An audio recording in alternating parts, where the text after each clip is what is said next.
Ha ha ha ha ha ha.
Scratch that'll get some beers and get chuggy.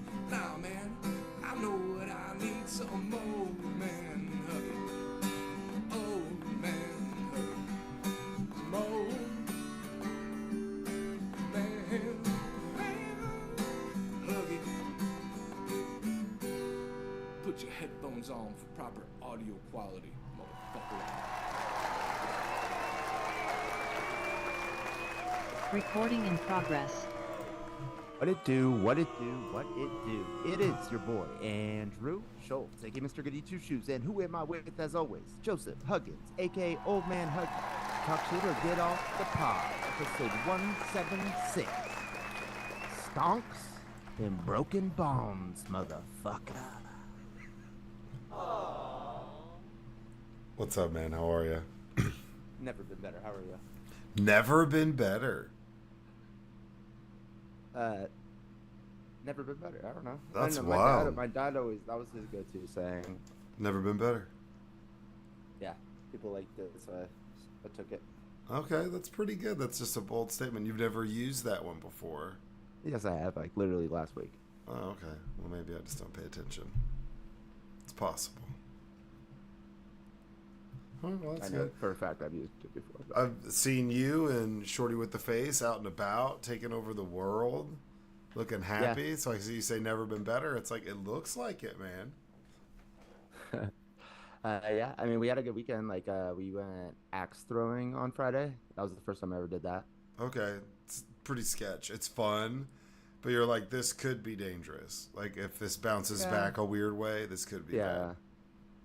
Yeah, it was pretty like on the level, but I was like surprisingly decent at it. Like I was like a little bit nervous. I'm like, what if I suck at this? But like I wasn't like some like expert axe thrower, but like I was like, Were you accurate and precise, or were you accurate and not? Okay, there you go. That's good. like yeah, like because so they had like different games that like you would do through the iPad, and then it would like project it up onto the wood or whatever. Okay. And so we did like a basic like bullseye one first, but then we did one that was called date night, and it's like a bunch of hearts. So when you put your axe through like one of the hearts, like so like I crushed the bullseye one, right? The first date night I hit the heart. As soon as like, and then you go to the iPad and you pick it on the iPad like which one you hit, and it will like record the points or whatever. But all of a sudden it records the points, then pops up a question. Oh. So it's like that's like date night type of question. And so which I wasn't expecting. And then like the next like 3 or 4 times I went up, I didn't like get the axe like in the wall. I was like, oh, all of a sudden I'm not good at this game. She's like, oh, you don't want to like answer the questions. Yeah. Like, oh, I'm terrible at this. Yeah, no, I wasn't doing it on purpose, but I did. Like, it was kind of funny. But yeah, so it was like questions like, you know, like losing your virginity and like toys in the bedroom. Oh, and, dang, date night. Yeah. Oh shit, dude, it went there. I know. Quick. So like she, the shorty with the face is the one who like put the game on, but then we like there's like a amount of rounds that you do and the game's over. So we did it again, and then when we did it again, I saw like when she was setting it up, it was like give you the options like, is this the first date, or do you want first date questions, second date questions, third date questions, or anything goes? And we just picked anything goes. Yeah, that's what you gotta do. What's a third date question? I know, that's what I thought was. I was like, okay. I know, and because we picked anything goes, like I don't know which ones were considered first date or second date or third date. You know, they didn't say the category like when they put them up there. It's like first date. It's like, how do you feel about butt stuff? You're like, dang, dude, this is an aggressive. I mean, one of them first was date. like, what do you think about toys in the bedroom? Okay, I mean that's not as weird. If it said like, what do you think about butt stuff? That would be epic. Yeah. Well, it said what turns you on. Like butt stuff.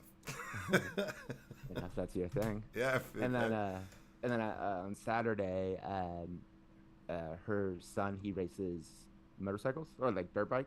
Fuck yeah. Kick-ass kid, dude. Shout out to this kid. Likes my setup. Races motorcycles. Yeah, and it's crazy because like the track, the Ventura Raceway is right, literally in the parking lot of the Players where I play poker. Yeah. So that's just a weird coincidence. But so we went there, and it was actually pretty cool because like so I this is the second time, I think this is the third time he's raced, but second time I was there. Last time I was there, it was like 4 people in his race, so him and 3 other people, and there was this one guy who has like just like a better, just like ahead of everybody, Yeah. and then it was her son, and then the other 2 people are kind of battling it out for second. This time they like somebody's dad like put in like prize money, and so there was like I want to say like 10 people, 12 maybe, like racers in his race, but he had been practicing, and he realized if he kept his bike in third gear that it goes faster.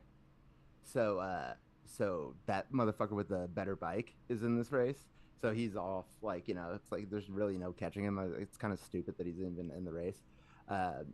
But there's like 12 other fucking people, and her son, boom, just like ahead of everybody. And like kind of like, not out of the question of maybe catching that first guy. I mean, probably out of the question, but like it was definitely closer. Yeah. But yeah, dude, he crushed it. You got second? Yeah. Dude, that's epic. So she can see both of her boys at once. One of them while they're racing. She can bet on that. And then her other one's across the street. Play some bets, dude. That's what I'm saying. I haven't played poker either time that we went. Like, because it's like there's a ton of races. So it's like we get there like at like 5, you're there to like 9. And it's like, there's like I forget all the categories. They're like dwarf cars. And then there's like compact. Oh, they say like modified. Dwarfs. It's just like just dwarfs racing. No, like that'd be I think epic. they're called like dwarf cars, yeah. And then there's like compact, modifieds, and then there's like blah blah. I don't know. There's a ton of different ones. Fuck yeah, that's cool. Yeah, it was chill. And then we went to Buffalo Wild Wings after that. And got rowdy. B-dubs, let's go. Too many sauces. You can get lost in the sauce at Buffalo Wild Wings. I actually. Because like they said, you can pick 2 sauces if you get 10 wings, or 3 if you get 15. So I got 15, even though I didn't think I was going to be eating 15 wings, just to get, so I could get like a variety of sauces. Yeah. B-dubs is interesting. It's either like on point, super good, or it's fucking horrible. I've never been to like a Buffalo Wild Wings. I was like, oh, it's all right. It's like, oh man, this place was actually surprisingly pretty good. Or I'm like, this is fucking terrible, worse than cafeteria food. If there's not a game, like if there's not a game or sporting, or like it's nearby and that's why you're going, I don't know why you'd be like, oh, I'm at Buffalo Wild Wings like 3 days a week.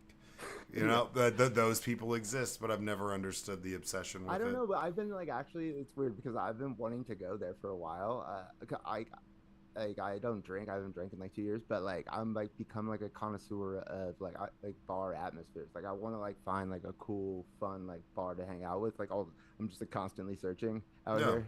They like don't exist anymore. I feel like since COVID, I feel like I don't know. It's like harder, at least out here, like in the burbs. Like I'm not in LA proper, but so we went, and I was like, it did check a lot of the boxes of like what I was expecting. Just like the TVs. People drinking, like just people in general, like just being there. Yeah. But it wasn't that packed when we were there. But I don't know. But I see what you're saying. Like I don't think I'm going to be driving out there. But if I'm in the neighborhood, you know what I'm craving? Some B-dubs. Like I've never. You know where we've been going a lot is Applebee's. Applebee's is rowdy, man. And Applebee's they have like a happy hour at like 9 that starts with like these like crazy margarita drinks that the shorty likes, and then half off appetizers. Yeah, half off like riblets or whatever. And we got a spot, dude. Like it's like the way that the bar is, it's like a horseshoe, and we're like at the head of the horseshoe, or yeah, epic. Like the center heel of the horseshoe. Yeah. Hell yeah. I mean, I haven't been to an Applebee's in a while. Last time I went, it was pretty terrible. But I mean, those all fall in like Buffalo Wild Wings is a step above, in my opinion. But like Applebee's, Cheddar's, Ruby Tuesdays. I'm trying to think what they would. Chili's is like a classy Applebee's. And I remember back when we were kids, it was like, oh fuck, we're going to Chili's. You're like, oh shit, dude. No, like, I know. I was trying to tell bougie as shit. Yeah. Like this going down. Joe Beckistan, his family was like super into Chili's, and I remember like the way that they would talk about the queso at Chili's Like It's pretty legit though. It's still good. no, it is legit, but you know what I'm saying? It was like as if like how people talk about like barbecue down in like Austin, like Yeah. fucking Frank's or whatever that fucking place is called. I forget what's that guy. Franklin's. Franklin's. There you go. Yeah. Like how people talk about Franklin's is how his family used to talk about the queso at dip at Chili's. Yeah, we used to go to Chili's all the But time. Chili's also was started in Texas, so Yeah, I think- Brinker. They own like It wasn't Maggiano's and Macaroni Grill. They own a bunch of that shit. But Yeah. back when we were kids, like that was it. There wasn't really shit to eat in the South Lake area, so you'd venture out to Grapevine off 114, and it was like the road, dude. You had La Madeleine. You had TGI Fridays. You had California Pizza Kitchen, CPK, which is still there and empty. That building has never been filled.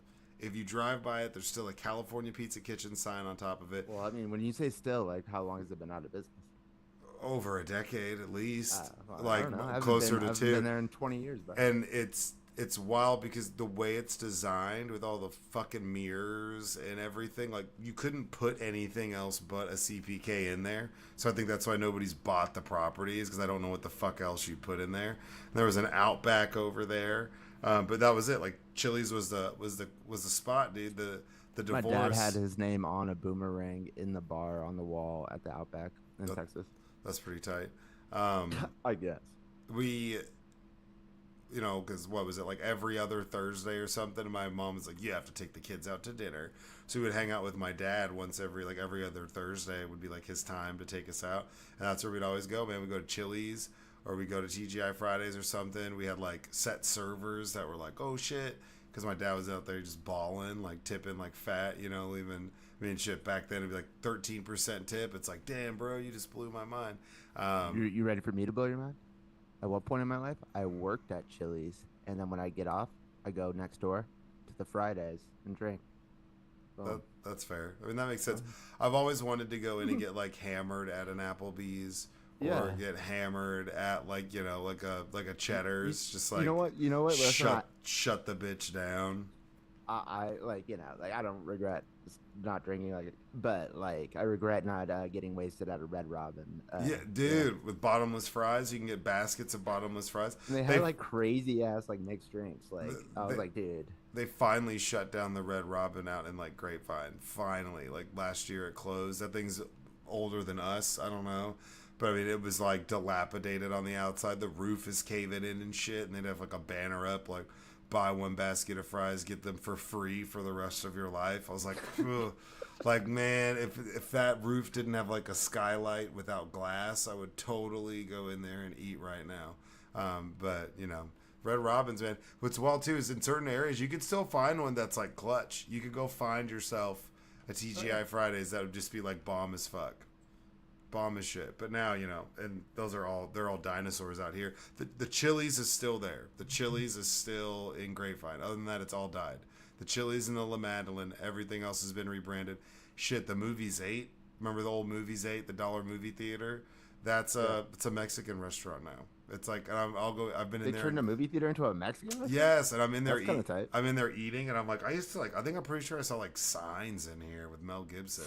Signs. Yeah. That's a setup, dude. That movie's a setup. You think it's about aliens, and then you just get slapped in the face by the Christian religion at the end.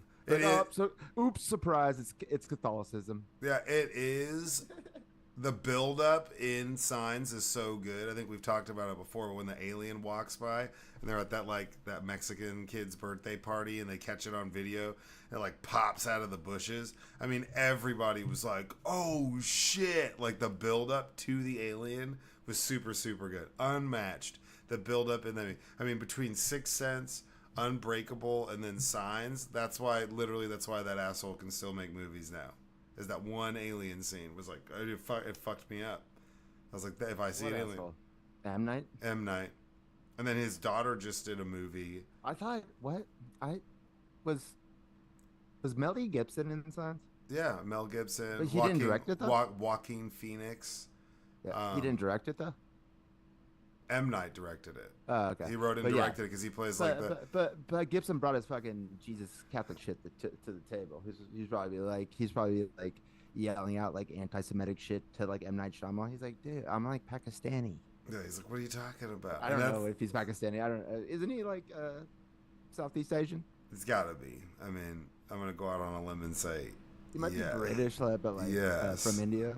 I don't know. Yeah, I don't know. I think like my name's We should come up with a fake name for McLeod on-air Jameson producer. Jameson McLeod McGregor, and you're like, wait a second, are you like Irish? He's like, no, I'm French. Like I wouldn't believe that guy. I'd be like, no, like you ginger bastard, you're definitely not Ginger bastard. Yeah, That's where we're going. Yeah, Jameson McLeod would be. If that's a name you made up. Yeah.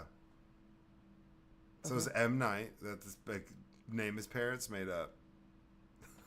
Wait, but you made it up in order to use as an example. A ginger bastard. Well, yeah, because I'm just doubling down on. Just get off my Irish people is all I'm trying to say. Hey, man, Can we get to the therapy? I'm more Irish than I am black, 55%. I know, I heard that. Me too. I agree. Both of us. That makes both of us. We're both more Irish than we are black. But I should be, a French-speaking slave or something like that. I don't know. Ivory Coast, Cote d'Ivoire, they all speak French down there. So, black Irish, baby. The McRib, Lucky Charms, all these things. McRib. Yeah, dude. You think a white Irish guy came up with McRib? That dude was black AF. Well, why would he have to be Irish? Because it's a Mick? Yeah, there you go. Jesus, fuck. Can we go to the therapy question? No, I think that's from the Charlie's Angels movie with Bernie Mac, R.I.P. Shout out Bernie Mac. Real one. Where he's trying to pretend to be Irish, and this guy's like, you're not fucking Irish. He's like, I'm black Irish. And this like goes on this tangent, like this like borderline racist tangent about how like the black man came up with the black Irishman came up with the McRib. No, I mean it does sound legit. I think I had maybe it's a tweet from, I don't know, or an X. I don't even know what you would call those now, but from years ago where I was like saw like a black guy wearing all green, passed out on the street with barbecue stains on his shirt. McRib's back. What's the reason for it to be like seasonal? What do you think? I don't know. To build a hype. I think so. The illusion of exclusivity. And I think The illusion of scarcity, I should say. People get forget that it exists. And they're like, oh shit, I've never had that before. And there's some people who are obsessed with it. Although I don't think it's like a supply chain thing. No, I think I did a report on the McRib one time. What the fuck? I'm not even kidding. And the way that it's made, there is not a shortage of the shit that they mash up into a fucking weird pasty pink substance and then just shape. Is this your first like on the ground reporting by you on the pod, and it's about the McRib? No, there's lots of weird shit I've done reports on. If you ever realize, I'm like, I did a book report on that, or I did. No, I get that. No, I know. Okay, all right. Yeah, fair enough. So I mean, I was an obnoxious kid. I was either. So you did a report on the McRib, and it's like the shit that they put in that. There's not a shortage of just like random parts of pigs and other shit. It's a marketing strategy. Yeah, it's just a marketing strategy. You know. Okay. I mean, I think, and if they were just passing that out all the time, I mean, you might have like the crack epidemic repeat itself. So I think they've really toned it down to keep people from destroying their lives. You're saying the McRib is fentanyl? Kinda. That might be one of the original. What's worse for you? Fentanyl or the McRib? Fentanyl is the McRib. Don't come after us, McDonald's. I don't think you. I know we're in a litigious environment out here. I don't think you can build a tolerance strong enough to protect you from the McRib. That's all I'm saying. Well, no, the tolerance is what fucks you with fentanyl. You get the tolerance, and then you're just taking too much. Then you stop, and then you try to go back and do more. And you do your same dose. All right, that's what I'm saying. So that's why they pace out the McRib. Like, look, you got 2 weeks. Get it in to wean off, and then that's it. Then you won't see us for 18 months. You won't build up a chemical dependency. Exactly. They just get you just enough to whenever it comes back, you're like, wait, what? It's back? Huh? Oh shit! Tangy barbecue with onions, but not and pickles. Enough for it to be an epidemic. Yeah, it's destroyed lives, friends, families, relationships, businesses. If only the Sacklers were that thoughtful with the OxyContin, Yeah. Oh, definitely. That would be, seasonal oxy. They should, yeah. Pumpkin spice. Therapy questions. Oh, sidebar. Before we do that, Shout out me. I got a speeding ticket. So I talked before about one of my really good friends' wives passed. I had to go to Austin on the way back. Speeding ticket in Temple, Texas, by a state trooper. Slow down. I was passing some fucking box truck who's just weaving all over the place in the left lane. I didn't realize that state troopers are a completely different system than like getting pulled over by a traffic cop.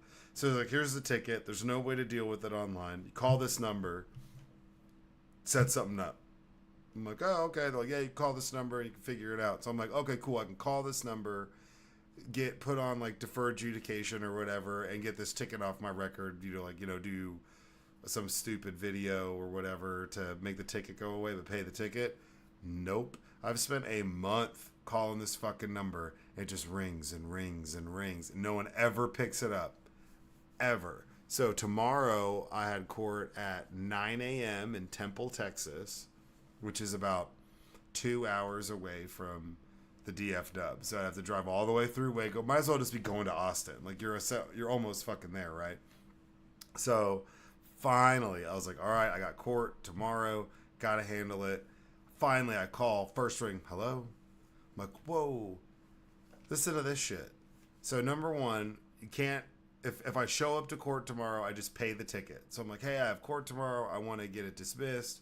Or I want to get, do like defensive driving or something. That's cool. Yeah, traffic school. Like, what do I need to do? So I'm calling to see if I could set that up. She's like, who told you you could do that? I was like, the cop who gave me. She's like, oh, well, he lied to you.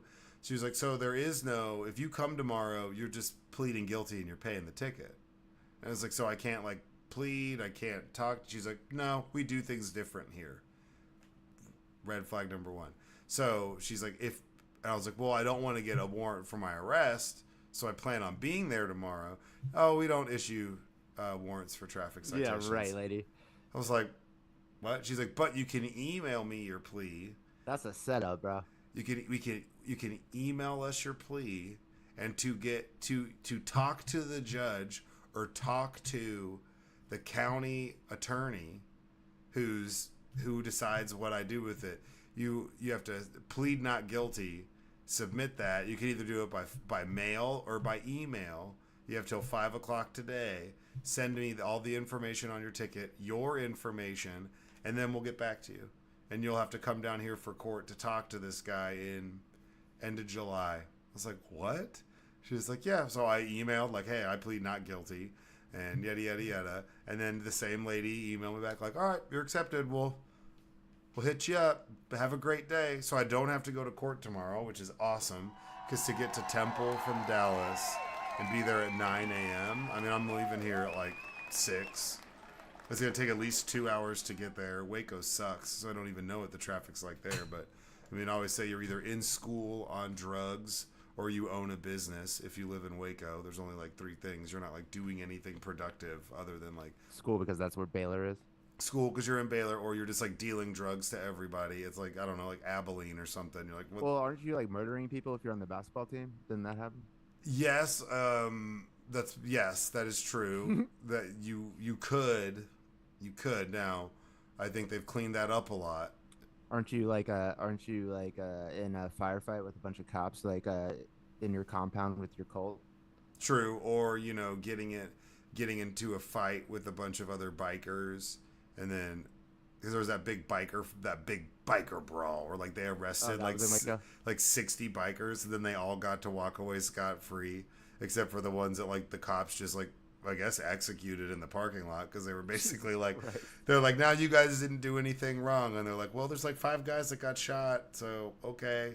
You know what that's like? That's like when they do like offsetting penalties. They're like, this is such a clusterfuck. Nobody's getting arrested. They're like, yeah, it's a bad PI. So they're like, all right, we're gonna call holding on the next play. And we're even Stevens, and you're like, yeah. No, not really. Like, but fuck you. It's the offsetting because there is no penalty. Oh yeah, but it's always good whenever. It's like I don't even get that. It's like personal foul on both you for punching each other, but they offset, so we just do it over again. Like, it's like, what?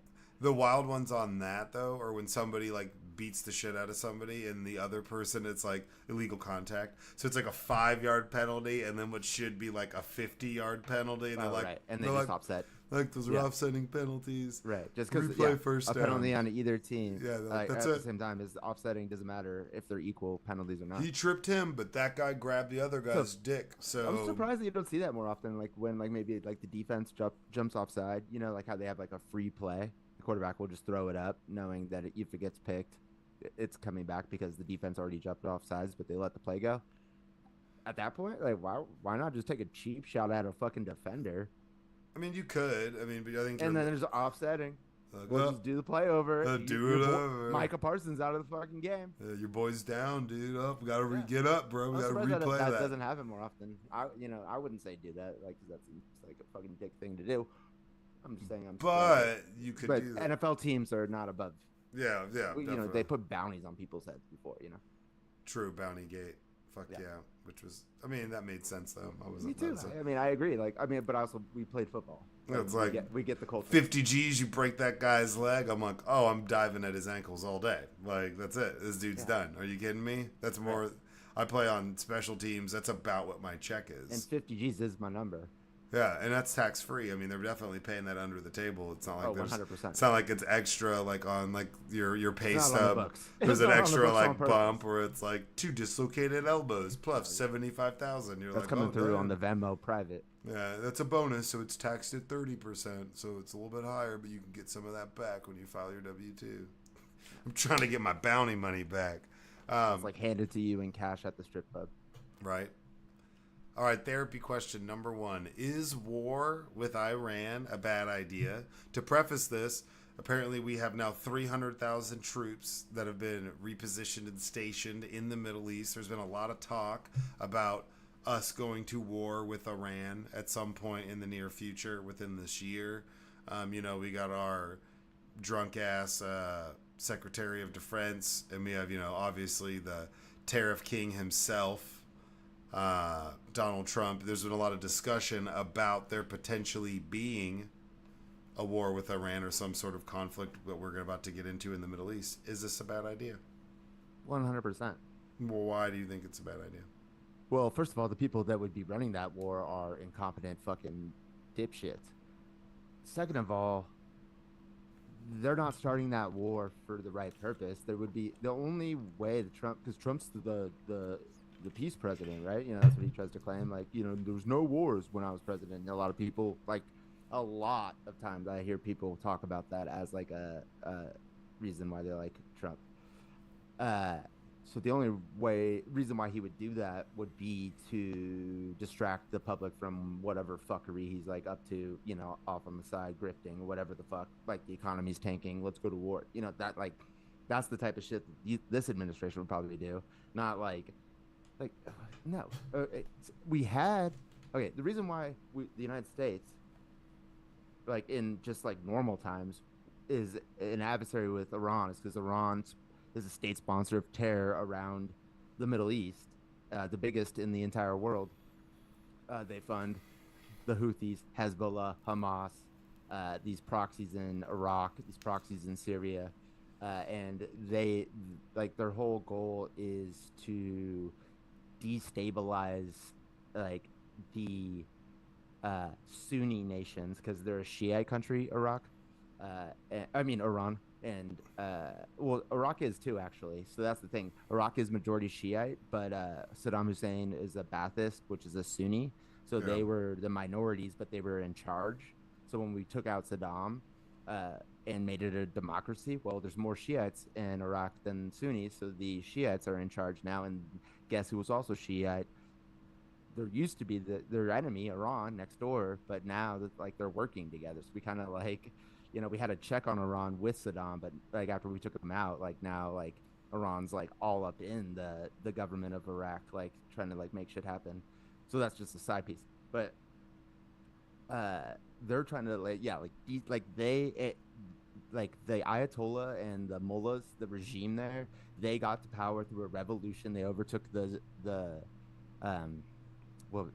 Shah, who was like the king of Iran, and basically because he was friends with like America and Israel, right? Like, so they were like death to America, death to the Jews, yeah. And then they've just kept that like as their mantra, because like without those boogeymen, Like, why the fuck do we have this oppressive ass like Religious Ayatollah state, yeah. yeah, like yeah, telling us like what we can and can't do, and it's and so they have to keep that rhetoric up, and but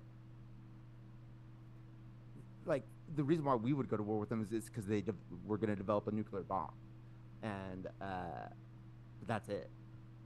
Yeah, it seems like a half-baked idea, like some distraction shit. Like, I mean, but I also feel like that they might be like a paper camel. Like, remember we were trying to figure out like paper tiger is like China, paper bear Russia. I'll say paper camel for Iran because I don't know what other fucking animals live there. Paper falcon. Paper mongoose. I think there's a mongoose. Okay, whatever.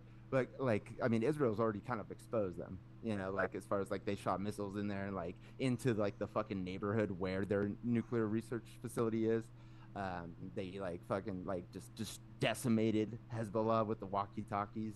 Like they killed every leader. The walkie-talkies and the beepers. That was still like one of the most hardcore. You could make a whole like Ben Affleck movie about just like the beepers and cell phones. That's like 100%, and that was cool as shit. After they killed the head of Hezbollah in the capital of Iran, after he attended the inauguration of the new president of Iran. He went back to his hotel room and Israel killed him with a bomb that they put in that room months before. So these dudes have gotten exposed. Like there's obviously Mossad, like the Israeli intelligence service. There's obvious Mossad like up in the Ayatollah's like ass, like in Iran, that they have no idea. Like they can't trust anybody. I do feel like that war, like, I mean, it's really fucking like hubris to be like, oh, that war would be an easy war. I think it would be easier than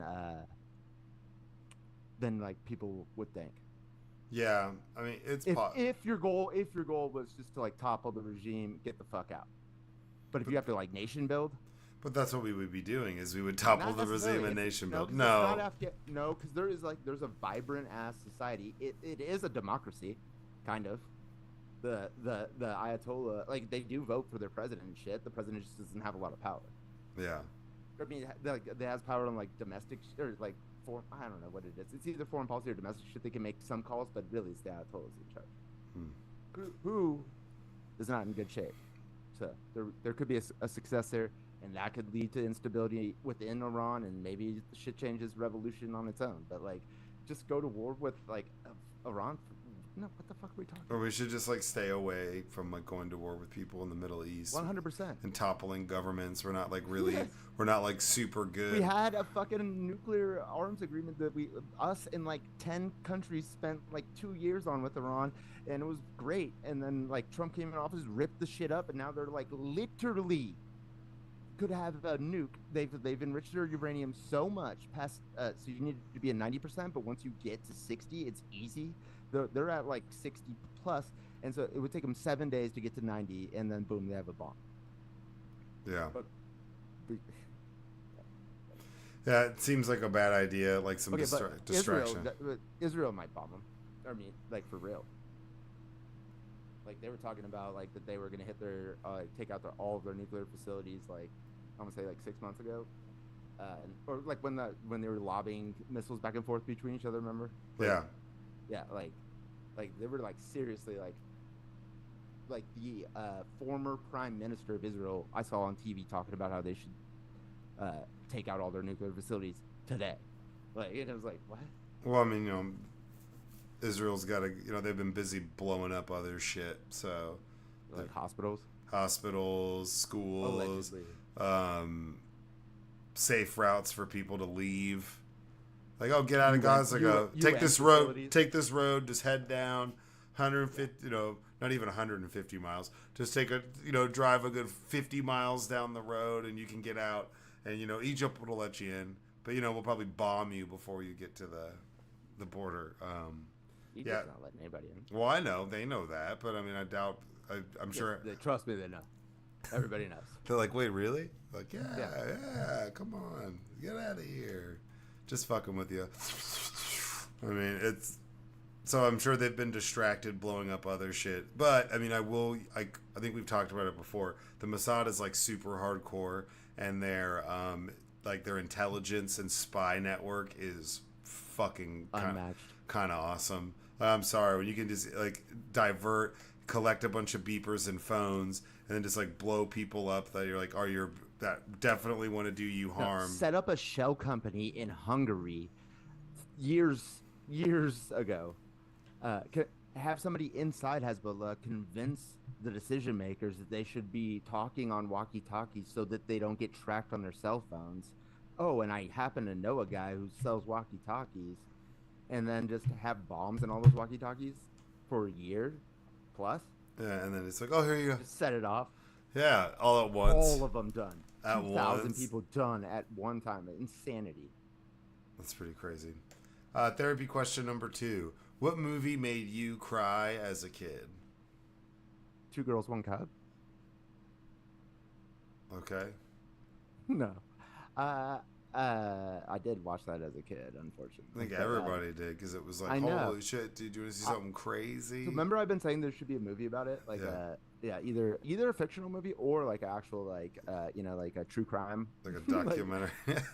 Yeah, but I did, but then all of a sudden I saw a video and I thought it was real, but it wasn't, and it was like a fake documentary of 2G1C,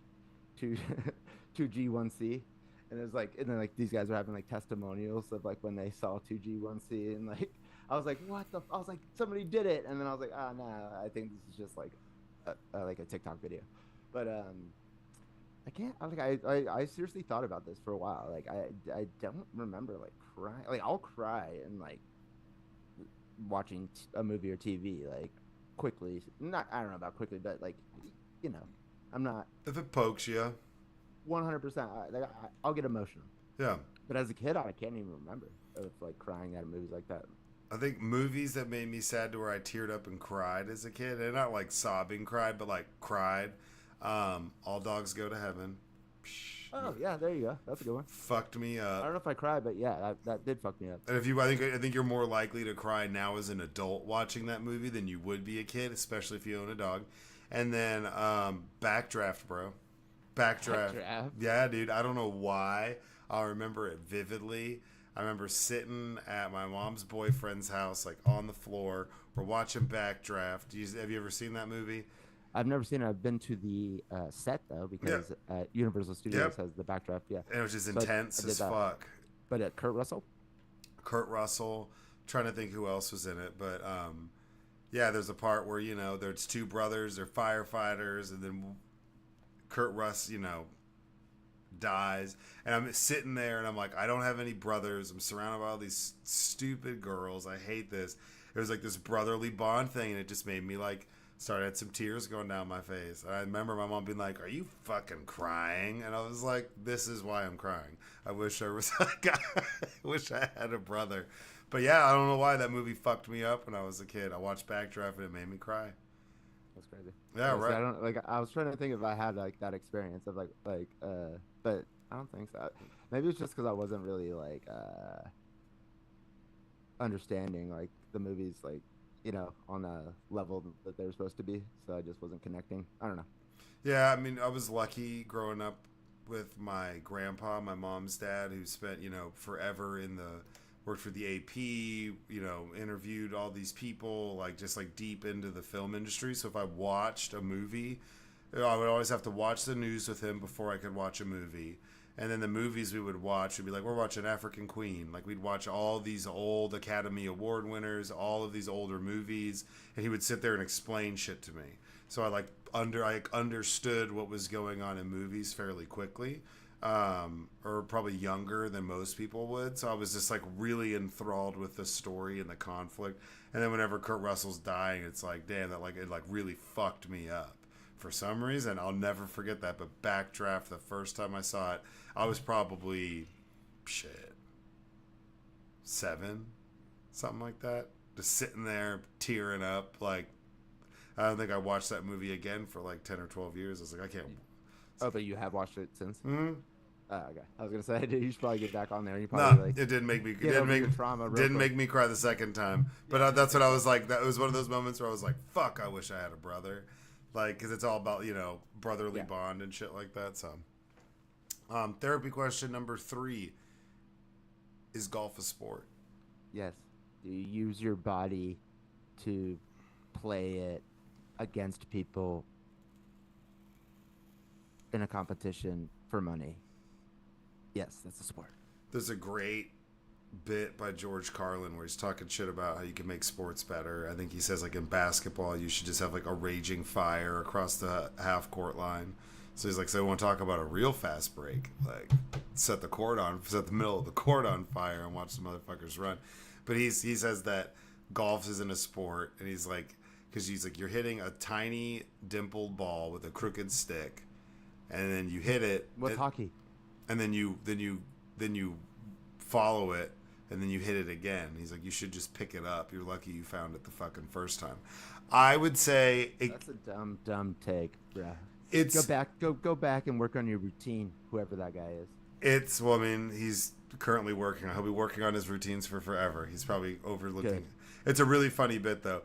But I would say that while it is something you can compete against other people, it's more of an acquired skill, golf, than it is like a physical attribute sport. Like that's where because I mean, first of all, any sport you can play up until you're 70 and still like beat the shit out of people in. No, dude, because if you could have said that about like if you darts, bowling. No, like up to your 40. You know, it's like LeBron's 40. Well, yeah. You don't think we're gonna get to 50? I hope LeBron's not playing until he's 50. Jesus Christ. No, not LeBron, but somebody. The first basketball player to play till they're 50 has already been born, Joseph. Probably. Okay, so that's my point. So like when you say golf, you can play to 70, that makes it not a sport. It's like, dude, that's hold on. Science and but fucking medicine. I think that it falls under the category of like something that would be more of an acquired skill. How about this? Define sport. And then I'll tell you if golf qualifies. Not don't tell me why golf is not a sport. Tell me what a sport is.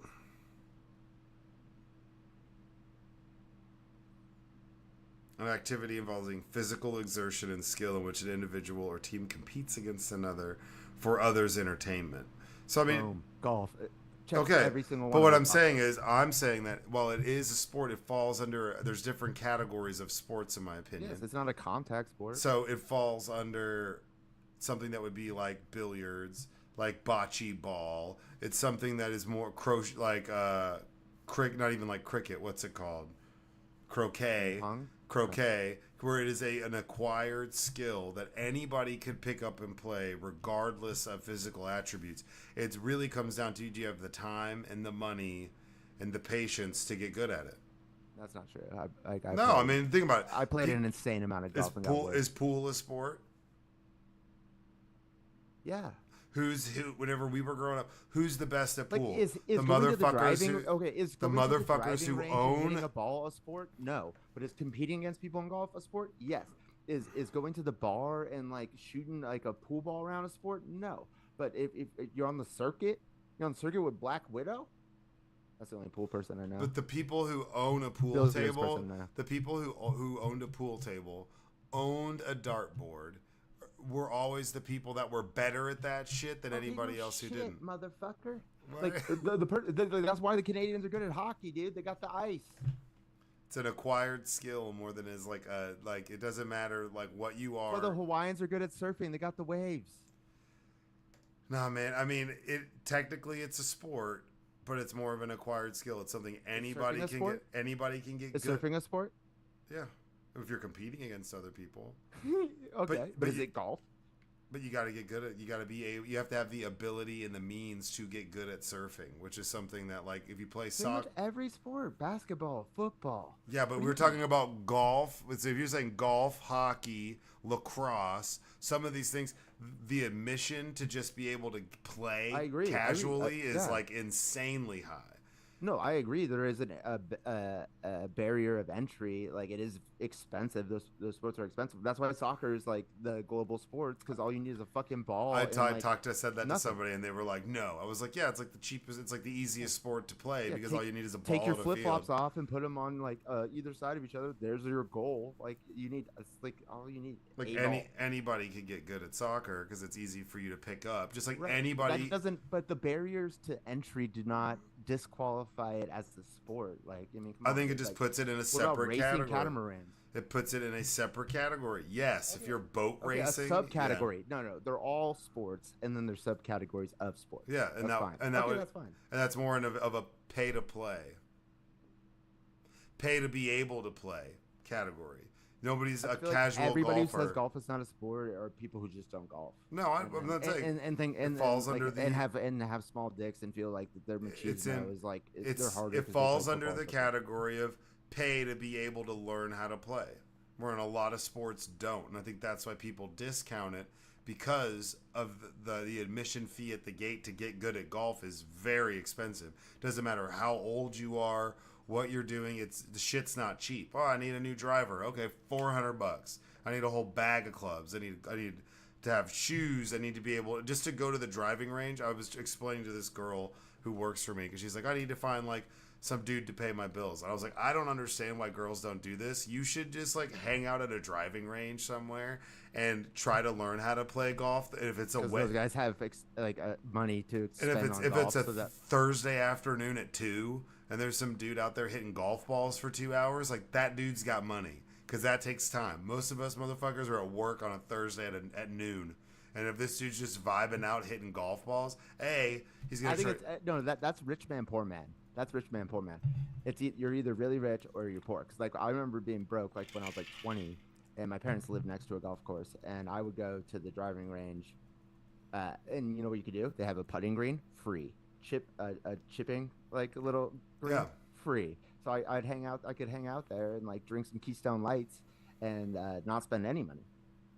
No, so I say the driving range. There's it's literally right next to. I know, but he's actually like at the tee hitting golf balls. You would have no idea. Be like, oh, I just My point is, I feel like rich man, poor man on the driving range, but for sure, rich people are there at all times. Yeah, it's Tuesday at 1 p.m. Or just not even the driving range. Just go to the fucking clubhouse. Like people coming off the 18. Yeah, they don't let me in the clubhouse. They're like, "Are you a member, sir?" No, I'm talking about this chick who's trying to get a man. I know, but I said that's an ingenious idea. Show up, because you're not gonna be good. Some dude who drives like a Porsche Cayenne is gonna be like, "Hey, let me help you out." Like that's because those dudes are like, "Let me help you out." You just starting to play? Hey, I'm Xander. Like that's gonna be like get off. What, Xander? It's just a good name right now. It's just a good name. Hey, I'm Gunner. Yeah, I don't know. What did I hear? I heard a name the other day. Averly. Boy or girl? Girl. I was like, it's Avery. It's like, okay, Aves, sure. Because Avery's already not like that common of a name. Like, and it's a good name. Like, there's no need to switch it up. You don't need to have two Y's separated by an L. Like, your mom needs to get over herself. I'll just tell her I said shut the fuck up. Your name's Avery now. You just turned Avery into a what is it? It's a adverb. Yeah. I'm just Averly. I'm like, what? Like, that's not real. Not real. Therapy question number 4. What was your favorite cartoon as a kid? So like, usually I'll send a screenshot of our notes before we start recording to the shorty, so she can see what we were talking about. And first of all, she commented. She said those are good therapy questions. Thank you. Shout out Shorty with the face. She's cool. I like Shorty with the face. I like her bigly. She's good people. She treats my friend well. Yeah. And her son races motorcycles. She's great. Greatest deal you've ever signed. Everyone's talking about it. But the one I asked her I was like, well, what was your favorite cartoon as a kid?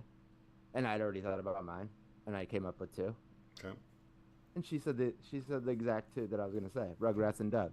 Aww, that's I was like, shut up. Like, I almost like wish I had said mine first, so that she didn't. You know what I'm saying? I could be like, dude, I was all about. I mean, Doug is clutch. Rugrats was good, but I kind of tailed off on it. Doug is legit. My favorite character on Doug, Mr. Dink, his neighbor, who's just like some wild ass dude who's constantly like, oh, hello, Douglas, look at my crazy laser guided missile lawnmower. Like, that dude got money, dude. Mr. Dink was rich as fuck. in the Doug world. I know they always talk about BB Bluff, and she had the mansion, and she was all this and all that, and like the it girl. Besides Patty, what was her name? Patty Mayonnaise, Besides Patty.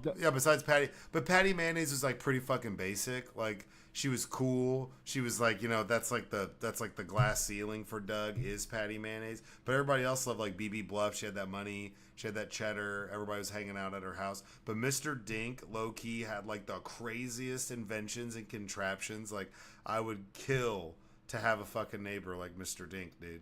He was the shit. Mr. Dink was awesome. For me, Rocko's Modern Life is definitely up on there because Rocko's Modern Life is fucking awesome, and it was that balance between like Ren and Stimpy, which my parents were always like, "This is way too inappropriate," and Ren and Stimpy like weirded me out. It was weird because I watched it all the time, and it was like the art, the way they depict stuff would be like gross. There was always like the cameo characters, like Powdered Toast Man. He was cool as fuck. There were some people on Ren and Stimpy that were my favorite parts of Ren and Stimpy, but those two interacting was always cringe as shit. Rocko's Modern Life, X-Men. I loved the original X-Men cartoon. That was super good because I would just like watch that after school and be like, "This is fucking it." And then it's stupid, but Beavis and Butthead, man. I loved Beavis and Butthead as a kid because we had cable at my dad's house. We didn't have it at my mom's. My dad would let us watch whatever the fuck we wanted. Oh, and Aeon Flux. So I would watch like those weird, like late night MTV cartoons, which were super, super, you know, tripped the fuck out. And I loved Beavis and Butthead. I thought Beavis and Butthead was like the funniest shit ever. But if I watched The Simpsons at my mom's house, I was like grounded, like instant. I got caught one time watching The Simpsons. Thought I was smart. Hid in my sister's room. Watched The Simpsons. Closed the doors. Yeah, I wasn't allowed to watch The Simpsons. Roseanne. I get like when like people are like banning their kids from watching South Park. Whenever I moved to Texas, when I was doing my orientation at Durham Elementary.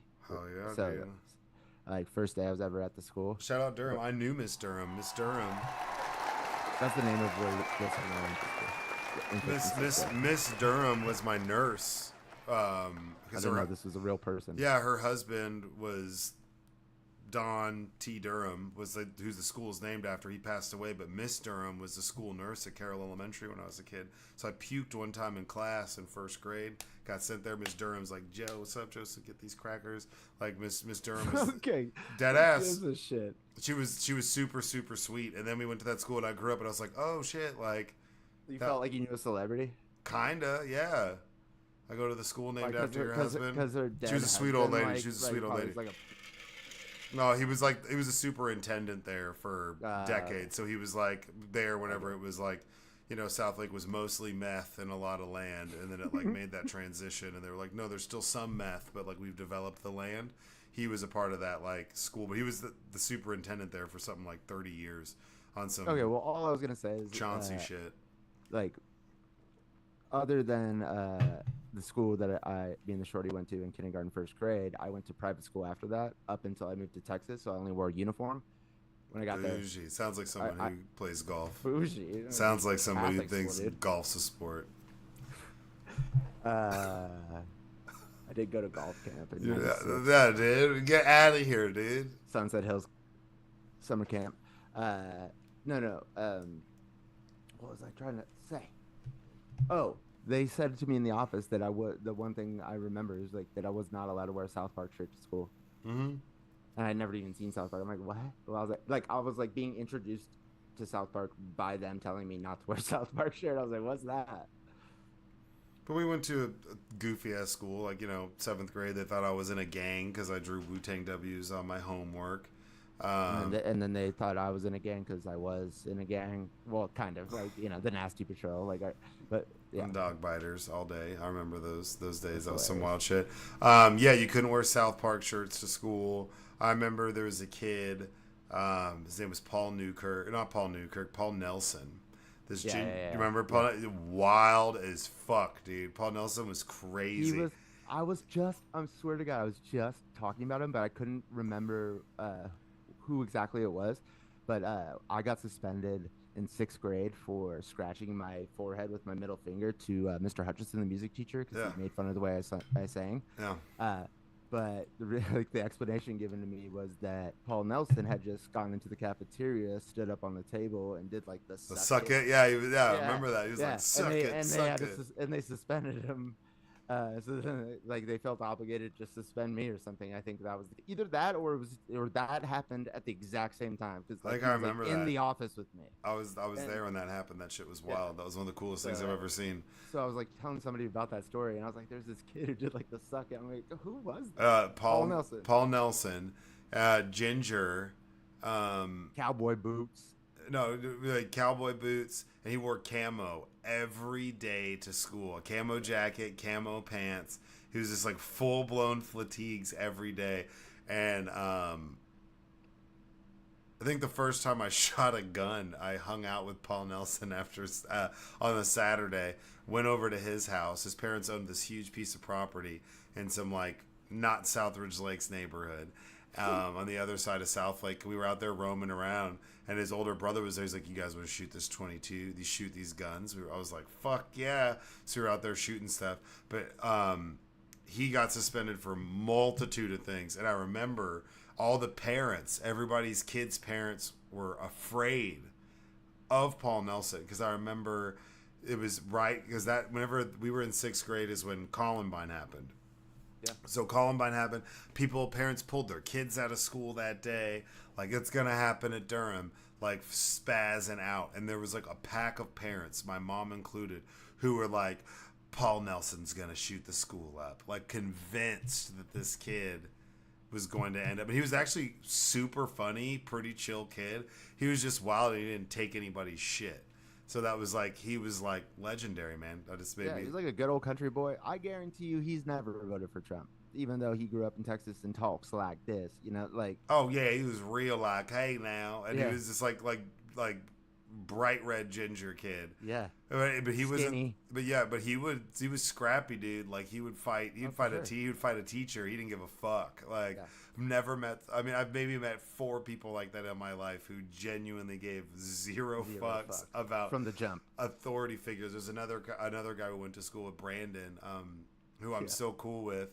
I think you might have been in my class, but he got in a fight at school the last time I saw him. We're Facebook friends now. This dude's like owns some construction company. He looks like a big country dad now, but he got in some fight, and then he got in a fight with the school SRO teacher, and he came in to get his shit from history class, and he stomps in, or maybe this was freshman year. He walks into history class, and he's like, "What's up, y'all?" And his shirt's all torn up, and he's got this blood on his lip, and he's just like grabbing his bag and all of his stuff because he's leaving. And he's like, "Nah, man.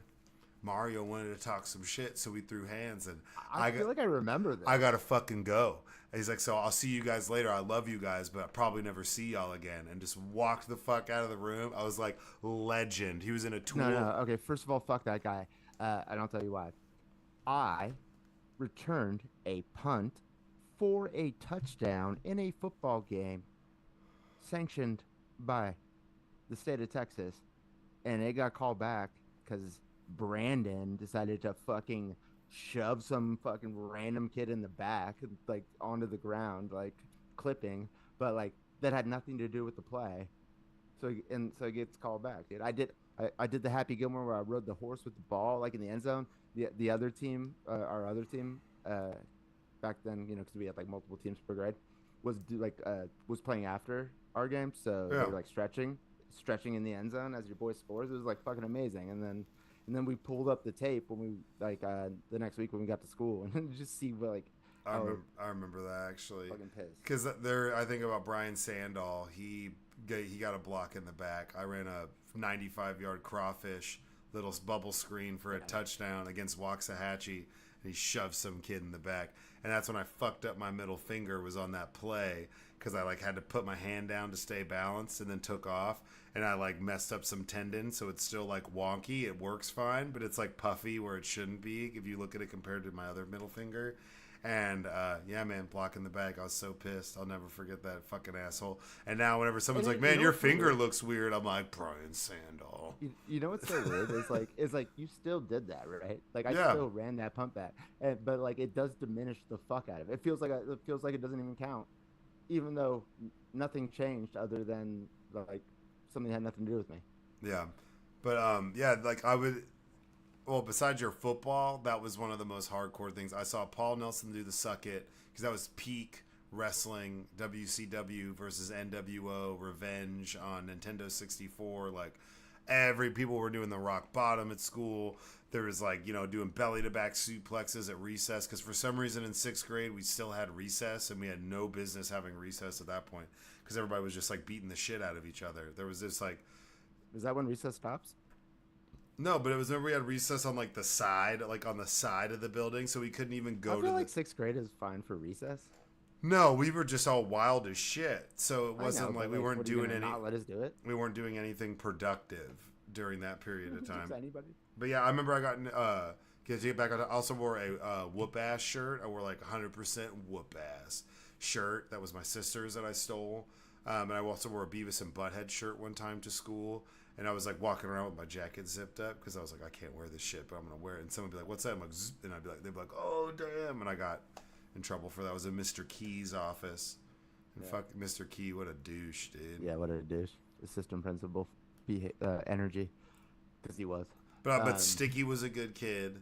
Hump was a good kid. Like my circle of friends that I hung out with all the time were like good kids, considered good kids.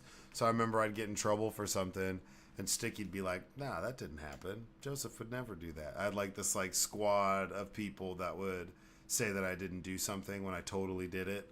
Or this other kid, Vincent, who was like really smart, like taking like we were in 6th grade and he's taking pre-cal at the high school. We were in 6th grade, really smart, and they were like, "I'm gonna put you next to him in Miss Evans' class." Miss Evans, and she would make me sit in the back next to him because she was like, "Well, Vincent doesn't talk, so Vincent won't talk to Joseph because Joseph's just gonna talk to everybody." And Vincent was just like doing my homework for me, doing tests when he was What there. the fuck? You made him your bitch? No, we were homies. Me and Vincent were still friends. Like What were you doing for Vincent? nothing. We were just cool. He was a cool So there was kid. no reciprocal. And I would talk shit. I was one of those people. If you someone talk shit to him and he would do your homework. But he No, wasn't your if bitch. somebody would talk shit to him, I'd be like, "Hey, shut the fuck up!" Like, "Hey, I would leave my talk shit to him and he would do my homework. leave my fucking homie alone." I was like, "Nah, dude." Leave. All right, but what does this have to do with any? Are we just name dropping? I think we just got on shirts South Park, which then led to suspensions, which led to Paul Nelson, All right. to the legendary exit. I was wondering why of you're talking about what Brandon. shirts you wore to fucking school. It's like, okay. No, that was just on like Okay, yeah, I forgot. Durham, about because that. Durham was a wild spot. I went there in 3rd grade and didn't leave till 6th grade.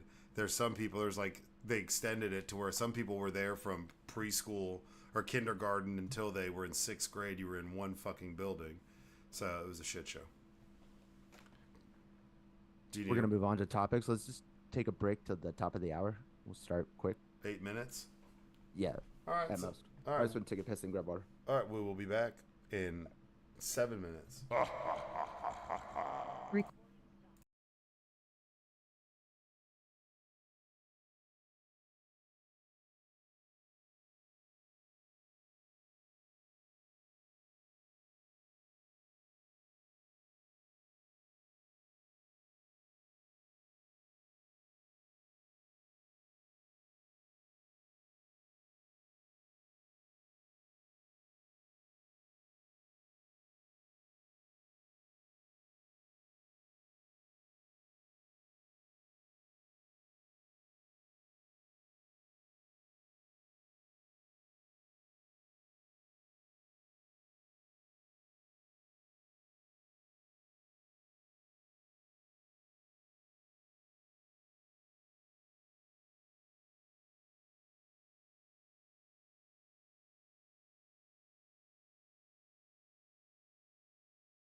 Recording in progress.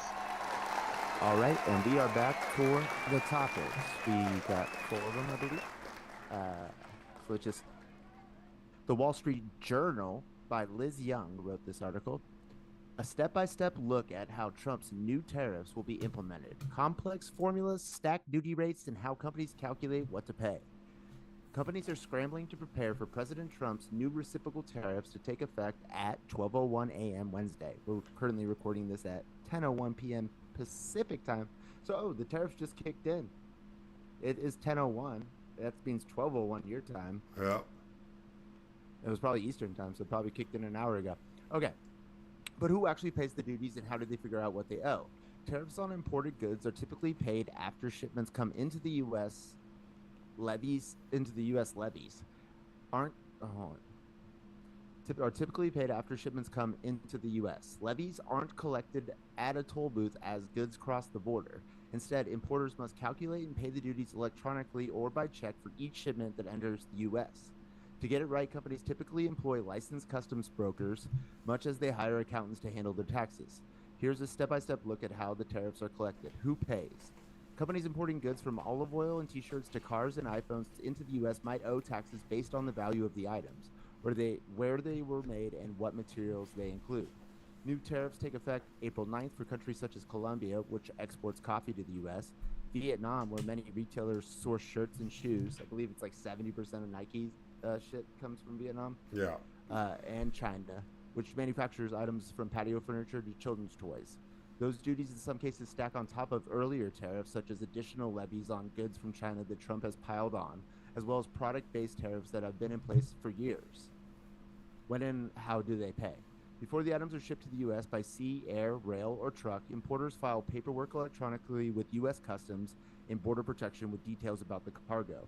Once the shipment arrives, customs inspectors review the paperwork before clearing the goods for release, noting the time that the cargo hit U.S. soil. Agents perform spot checks and random inspections to ensure the shipments contain what it's supposed to. When cleared for release, the cargo is often moved to a warehouse for storage. The importer then has 10 or 30 days to pay its tariff bill.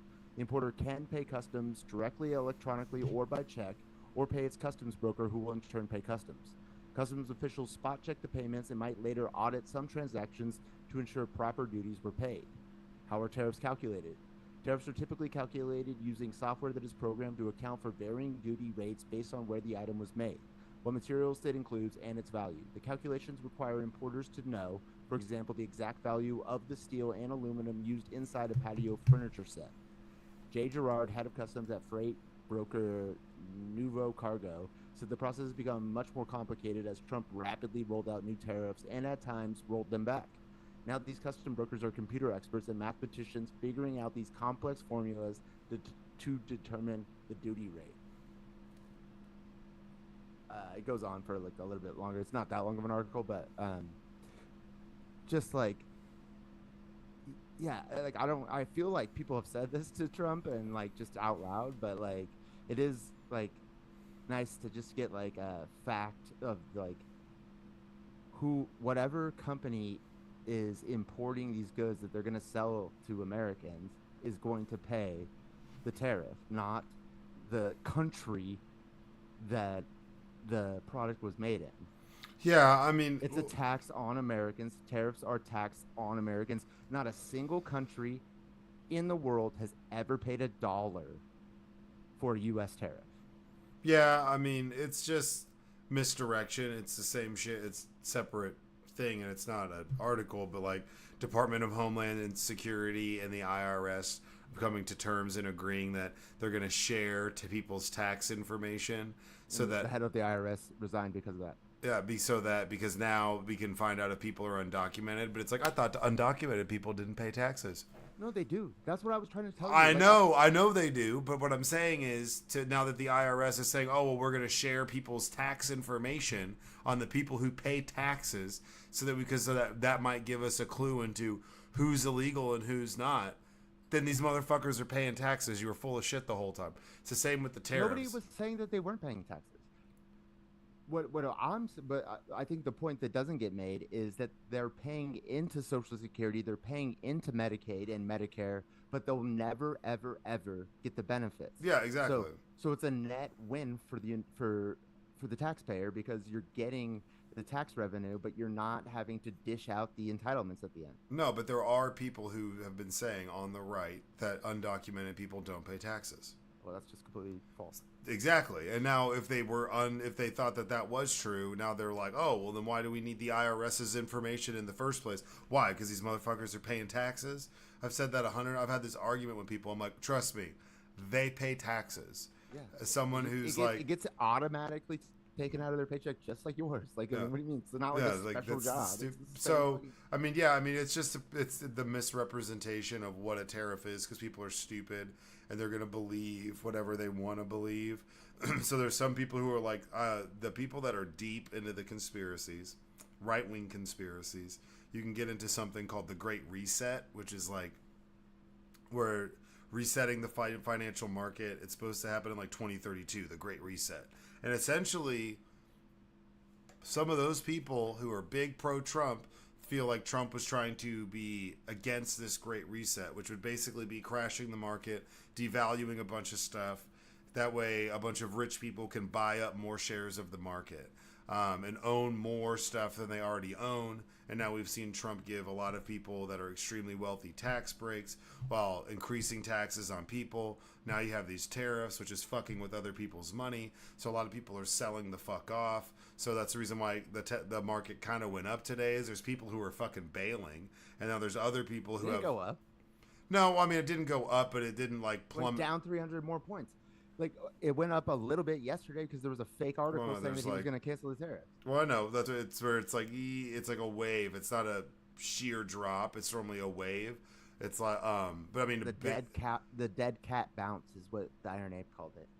So it's like, what if you invested a bunch of money in crypto? There's people who are like, I've lost a fourth of my money in my investment. The Aiden Ross, that little douchey streamer, he was bitching about how he's lost a quarter of his wealth in crypto.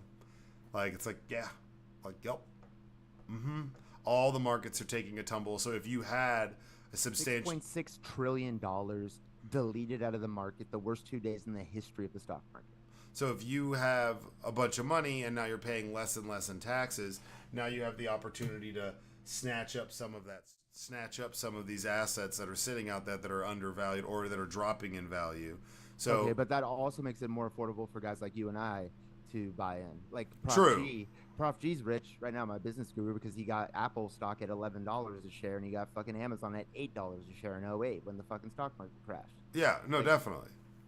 So I mean, it makes stocks cheaper for your 401k. Your 401k, every 2 weeks you're contributing to it, so that means you're buying up shares of stocks. So when they're cheaper, you're getting more of them. So true. So it's good for. But there's there's average person. Yeah, the average person who has that disposable cash. Except for when your 401k takes a shit. Yeah, who has that cash? You have to have that cash on hand. If you're younger, you have to have that cash on hand. I agree. So if but buying Nvidia stock I know that they split it, and so it's like not as expensive, but like, at 150, whatever the fuck it is right now, like as opposed to 20. I think it was 97 when I was looking at it earlier today. So it's dropped. Everything's dropped. A lot. Yeah. It's dropped a lot. It used to be like 400, but the reason why it's not 400 is because they issued more shares, not because it dropped that much. But no, it has dropped a shit ton. Yeah, I mean everything has, and that's But if you believe in that Great Reset theory, this is the type of shit that would allow that to happen. Does that make sense? Like, purposely crashing the market, allowing people to purchase up shares. There's a very interesting story. I want to say it's Rockefeller. One of the Rockefellers, but it was at the New York Stock Exchange, where there's a war going on over in Europe, and I think it's Napoleon making a final push after he returned from exile to try to come back, and it was like financial markets, and the story goes that there was a runner who was ahead of the news. So there was like, okay, this is what's going on. Somebody knew the outcome of the war before, so Rockefeller knew that there was what the outcome of the war was, and he knew that the way he represented it is he started selling off some of his shares and stuff, selling shit off. So that as he's selling shit off, the market panics because he's like one of the big wigs on the market. So everybody sells. and then underhandedly he starts buying up all that shit off of the side, and then he ended up owning a larger portion of the market than he did before by using disinformation to trick people into selling their shit. So I mean, Okay, well, newsflash, dude. 90% of the entire U.S. stock market is owned by by the 1%. top 10. Yeah, Yeah. I think it's top 10, but we'll say 10 to be conservative, but possibly even the top 1%. 90%. How much more could they possibly grab up, bro? The Great Reset to what? To make it 100? Tight. I mean, I don't know. But I mean, so there's a lot of Okay, people. well, There's a lot of people that are super pro Trump that are and not to super mention, out. like if you think stocks are cheap right now, they're not. No, they're just not. discounted from Thursday. Yeah. Like they're still like high. Like, Yeah, no, they're not like dirt cheap. But yeah, there's been like you said, $6 trillion plus lost. But we were like on a fucking bull run for like a while, so it's like I mean, shit was frothy already. Now we're in. I mean, that's a shit ton of money. I mean, there's a That is a lot of money. There's just a lot gone of- for no reason. there's a lot of boomers that voted for Trump that are looking for jobs at Little Caesars. Stock market dropped worse than in the pandemic. Yeah, He's a walking pandemic, and he was the president when we had the actual pandemic. Like fuck, dude. he erased. Everything Trump touches dies. Yeah. I mean, long term. I mean, now he's saying what there's going to impose. It's 104%. 104 because he's gonna On add an China, additional 50% 50. if China doesn't back down. Which like China's like, dude, I'm not like a Republican in Kentucky. I'm not gonna fucking listen to you, bro. Yeah, now they said they're limiting or limiting the distribution of like 7 essential like Minerals. minerals Uh, and like- stuff.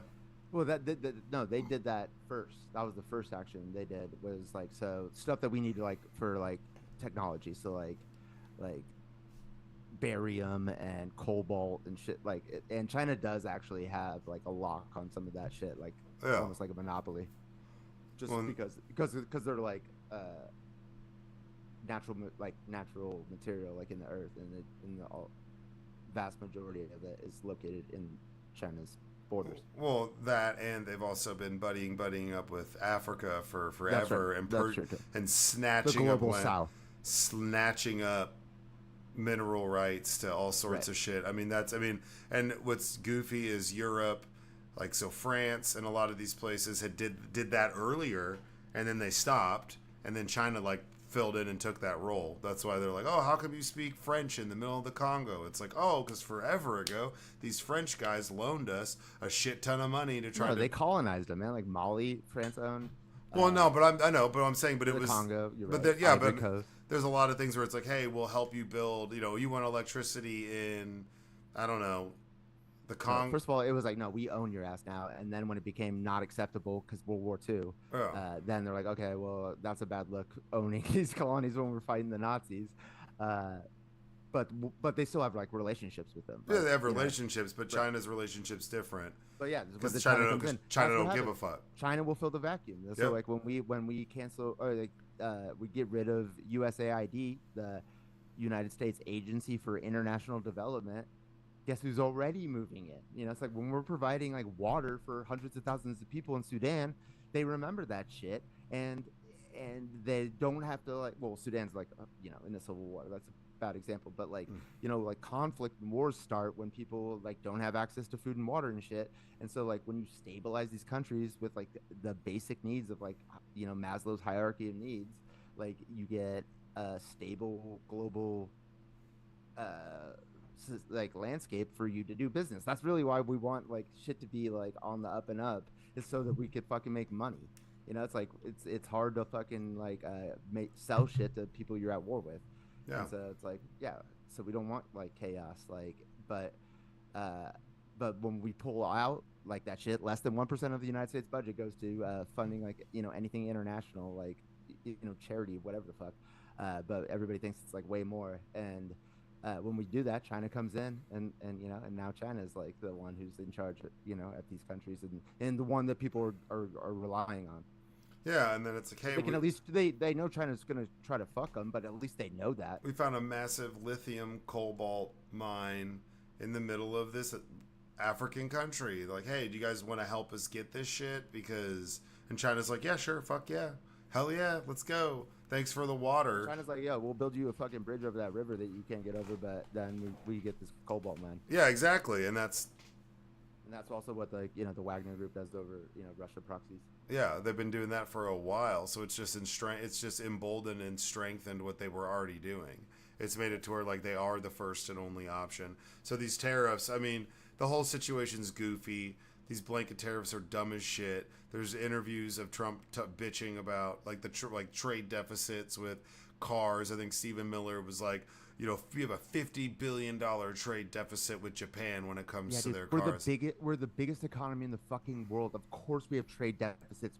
Do you expect Vietnam to buy more shit from us than we buy from them? No, they can't. They don't have the fucking money. And that's how he came up with the tariffs. He took the trade deficit and then divided it by 2. So like Vietnam, 0 tariffs they have on United States importing shit. Well, we gave them a fucking 46% tariff because they said that they had a 92% tariff on us. No, it's a 92% trade deficit because we buy our fucking Nikes out of Vietnam, dude. Like, and they don't need to buy our shit because they're like, sorry, and they're like, our car market, they're in Japan, they're blocking our cars. It's like, no, man, they're just like our cars. Zero tariffs on American cars going into Japan. 0% tariffs.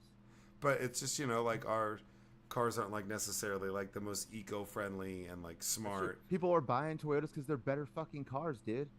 Yeah. Like they're flooding our market. Not because Japan's fucking us. How are they fucking us? We're the richest country in the world. We won. The system, we won. We're ahead. Like, it's like how we're getting fucked. We have to. How are you gonna park your Chevy Avalanche in downtown Tokyo? It's not like, get the fuck out of here. When Trump was president and when he his first term, when it ended, 2020, or I guess 21, like 20 days into 21, whatever the fuck, the entire European Union combined had the equal amount of GDP as the United States. You know what it is now? The United States has twice as much combined wealth as all of the countries in Europe combined. We doubled up on them in the last 5 years because of the pandemic, because of what we did, and we've just recovered so much better than every country. People complain about inflation. Lowest inflation rate out of any developed countries in the United States. Has been like that for years, even when it was like shitty here. Like, we fucking won World War II. We've been winning ever since. There's no need to fuck with this shit. Like, I mean, make adjustments, of course, but like not like blow up the fucking system. Let's get rid of the dollar and replace it with Bitcoin because the dollar is not fucking like an advantage for the United States. Are you kidding me? It's like these guys are like, it's like Prof G been saying this, and I'll sell the Iron Ape that he's been saying this where it's like, if Putin and Xi Jinping got in a room, like, how could we fuck the United States? Like, how would it look any different than what Trump's doing? Yeah, they don't have. They can just sit back. How could we get all like the United States allies to like come and try to work with us? Oh, here we go. Let's tariff all of them, talk shit to their faces. Oh, like how could it's like, it's insane. How could we like get the United States to like back the fuck out of Ukraine? It's like, oh, we already did it. We didn't even do anything. Yeah, it's whenever you watch. I mean, I watch a lot of like court stuff and like court cases and all sorts of stuff on whenever I'm doing like paperwork or whatever. They're really interesting to me. And you'll see custody battles where it'll be like someone wants custody of the kids and they're unhinged as shit, and one of these parents is just railing the fuck off, and the other one just is like, doesn't say a word. And then you watch this person like fuck themselves over, and it's like the smartest thing that person did was just not do anything because this person's fucking themselves over. And I feel like that's where we are right now, is that right now these people that we have issues with are people that would like to see the demise of our country can just sit back and not say a word while we're just railing off shit. Next thing you know, like we have a temporary protective order again slapped against us because we sound crazy as shit right now, and we're about to lose custody of the kids and be on supervised visitation. Like, we're putting ourselves in a supervised visitation situation, and no one has to do anything. Like, I've watched so many court cases where it's just they don't say a word and they get everything, and then like they end up walking away winning because the other one just won't shut the fuck up. And that's literally where we're at right now. That's in the Art of War, but Sun Tzu. Yeah, but when your enemy is fucking up, Let them. Let them. Don't get in the way. Yeah, Just let don't it happen. Yeah, let them do. Let them. Don't interrupt them from fucking themselves. Yeah, and that's totally what we're doing right now. Yeah. And then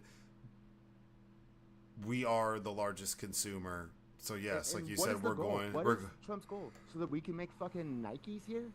Nobody wants to do that. bring manufacturing. He's like, we could put the little tiny screws in the iPhones here. Get the fuck out of here. and then he's like, this Trump gold card with my face on it, $5 million. This could be yours. Like, what is this? This QVC, like QVC is giving way too much credit.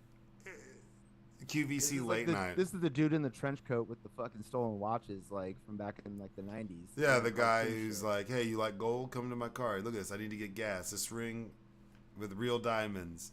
Yeah. They'll give it to you $500, buddy. You just need, like, we're getting hustled. It's fucking wild. It's absolutely crazy. By a bunch of like retarded people, which is insane. And I can say that now because they told me I could. The retarded people said we could say retarded. So They did? ask them. They reached out? Okay. Yeah. I didn't know. This is not even retarded. This is subtarded. All right. Next article is from The Guardian out in the UK from their staff and agencies. Ukraine war briefings. Zelensky demands. I don't know if y'all heard about this. Fucking the Chinese got captured in Ukraine.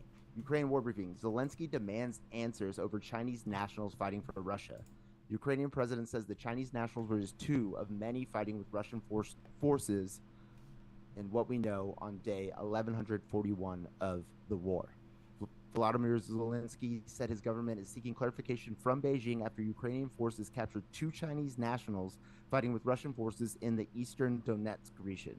Zelensky said the captured fighters were two of many more Chinese members of the Russian armed forces, and he accused the Kremlin of trying to involve Beijing in the conflict directly or indirectly.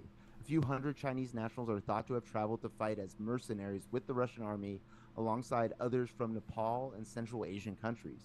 U.S. State Department spokesperson Tammy Bruce called the development disturbing, adding China is a major enabler of Russia in the war in Ukraine.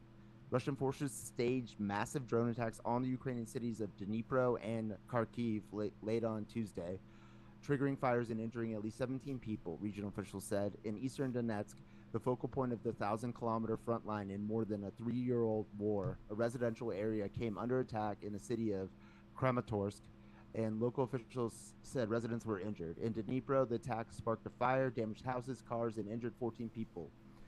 Serhiy Lysak, governor of Dnipro-Trovsk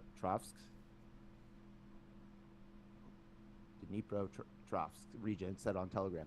Russia says it's close to regaining full control of its western Kursk region after pushing Ukrainian forces from one of their footholds there. Russia's defense ministry released a video of what it said to what was the recapture of the settlement of Gaevo, set to dramatic music showing smoke rising in the air from various buildings, a soldier waving a Russian flag from the window of a heavily damaged Orthodox church, and Russian troops carrying out house-to-house checks in case any Ukrainian soldiers were hiding. Ukraine officials have not commented on Russia's claims, but its general staff said in a statement its planes had struck a complex of hangars and military buildings in the region being used by Russian drone operators and maintenance workers. And then, it goes on. But I just wanted to talk about China's got fucking troops in there. To be fair, which, with China, they're sketch. But to be fair, a bunch of Americans and Europeans, like French, British, ex-soldiers have gone and fought on the Ukrainian side. So if that's maybe what it is, some Chinese people just signing up to just to roll, that's possible. But the difference being is Russia's the aggressor. Russia invaded Ukraine, and these Chinese fighters were captured in Ukraine. Yeah. Even when Russia brought in the North Korean fighters, 10,000 of them, they only fought in Kursk, which is in Russia, the area that the Ukrainians invaded and took over. So even the North Koreans didn't go into Ukraine. So I could see North Koreans just signing up to go and be like, yeah, I'm down, just to get the fuck out. They're like, all right, this is it. Because they had no idea what they were doing. So yes, 100%. If they were informed that was No, they were there. Yep. From the very beginning, they were worried about deserters. But also, there's they drill into like in North Korea. If you get captured, they'll kill your family, so that they tell you to commit suicide before you get captured. So, but Ukraine did capture a couple of North Koreans. But yeah, just like Russia lied to their troops when they invaded Ukraine, said they were going on a training mission in Belarus, and all of a sudden they're like killing their like fucking first cousins like across the border. Like Russia lied to their own troops, like so. I mean, of course, North Korea did. Well, yeah, I mean, North Korea, like, if they ever told, like, brainwashed. all right, we're gonna be honest this time. That's super crazy, though. I mean, that conflict is. Well, there's a video of a prop plane that they crashed into the big like drone manufacturing plant in Russia. It was a Ukrainian plane. They converted a prop plane into like a drone plane, and they dropped a bunch of bombs. And then they had a bomb in it, and then whenever they were done with it, they just like crashed it into this facility, and just blew it up. I think that was their main, their fiber optic plant for the drones. So that got hit recently by some Ukrainian drone plane, but it was like a big ass plane. I mean, Ukraine's really stepped up their drone technology. They made 1 million drones in Ukraine last year, and this year they're expected to make 3 million. But like, yeah. But right now, so Iran provides drones, kamikaze drones. I guess they're not kamikazes, that's Japanese, but suicide drones, whatever the fuck. Like the drone is the bomb. Iran, they're called like Shahed drones. Iran provides those to Russia, but I heard that Chinese drones are the best drones on the battlefield there for both. Ukraine's using them and Russia's using them. At least the technology, maybe the technology. Yeah, I mean, China's going to be playing both sides. I wouldn't be shocked if. I don't know if China is playing both sides. Well, selling to both sides. I think the Ukrainians might have just stole. Figured out how to make the Chinese drone. Like, you know what I'm saying? Like, it's a Chinese designed drone. It'd be like, not like I don't know, another country made it like an F-35 or something. Which no other country could do. But yeah, I mean, but one thing we have learned is that Russia is shitty at securing their airspace. Like 100, yeah, dude, yeah. Like, I mean, dude, they hit the Kremlin with a fucking drone like a year and a half ago. They just buzzed the tower, like, but not actually buzzed, like crashed it into there, just to send them a little. It was like a little kiss, like, hey, we can hit the Kremlin, bro. Can you imagine if like a drone hit the White House while we were at war with like another country? That'd be insane. It's like the beginning of a Jamie Foxx movie. Yeah, like I don't know how Putin stayed in power after that. Because he's. Yeah, honestly, I don't know. It's wild to me that he still stayed in power throughout all this shit. I mean, I think the only thing I could think of is like nobody who would be in a position to take his spot once his spot. Yeah, it's like, bro, you're a fucking war criminal wanted by the Hague, and like you can't even you barely leave the fucking country, dude. Like, fuck that. And you're like, it's not clear that that Russia's making it out of this war like intact. No. As much as Trump and Russia, you know, Trump's like, you don't have any cards, Zelensky. Fuck you, dude. Like, yeah, they do, bro. Like, Russia thought they were going in there and taking this shit in 2 weeks. It's been 3 fucking years, and they're not even close. They lose 1,500 to 1,700 men a day. Casualties hitting the 1 million mark. 3 years, 1 million fucking Russians dead, dude. And what's That's not sustainable. What's it for the Ukrainians right now? A lot less, but Ukraine has a smaller doesn't really. No, they just don't release the numbers. But it's like we'll say like 300,000. It's a lot, dude. We lost like 4,000 troops in Iraq in 20 fucking years, something like that. Yeah, 4,000. Russia does that in a business week. In 2 days. Almost, yeah. 3 Yeah, because they said it's like between in a French business week. That's right, France. Blah. Your lazy asses. Alright. Next article. These next 3 are off of world politics and shit like that. Just I didn't read this article, but I saw the headline, so I figured I'd throw it in here. This is from New Scientist by Michael LePage. The anus, that's right, your butthole, ladies and gentlemen. The anus may have evolved from a hole originally used to release sperm. The long-standing question of how animals came to have an anus may have been solved by studies of which genes are active during development in various animals. The anus is a widely successful innovation. How did it evolve? A genetic analysis suggests it probably began as an opening used to release sperm that later fused with the gut, an example of evolution repurposing structures. Once a hole is there, you can use it for other things, says Andreas Hennel at Friedrich Schiller University, Jena in Germany. It is thought that early animals evolved the mouth and gut before the anus, and as some simple creatures such as jellyfish still have this body plan, they have to expel the remains of their last meal out of their mouth before they can eat again. One idea for how early animals evolved an anus is that their mouths split in two. However, in 2008, Hennel showed that the key genes controlling the development of the mouth region are quite different to those for the hindgut, suggesting an independent origin for the anus. And now he thinks he has tracked it down. Hennel and his colleagues have been studying animals such as Xenoturbula bacchi, a worm-like organism found on the seafloor with a mouth and gut, but no anus, which may be a living representative of an ancient group that was intermediate between the ancestors of jellyfish and the first animals with an anus. Now they have discovered that X. bacchi has a separate opening for releasing sperm called a male gonopore. There is no female opening, as eggs are instead released through the mouth. The team also found that several of the key genes controlling the development of the hindgut in animals with an anus also control the development of the gonopore in animals such as X. bacchi, suggesting an evolutionary link. What happened is likely that the whole gonopore existed and the digestive system was close by, he says, and then they just fused. They connected to each other and they made a common opening. The data are beautiful and very convincing, says Max Telford at University College London. I've worked on Xenoturbella. Beautiful. It's beautiful. Yeah, for a long time, and the fact that we've never noticed it having a gonopore is extraordinary. Tracing the origins of the anus is more than just idle curiosity, because it is thought that once animals had a through gut running from mouth to anus, it laid down a body plan still in use today.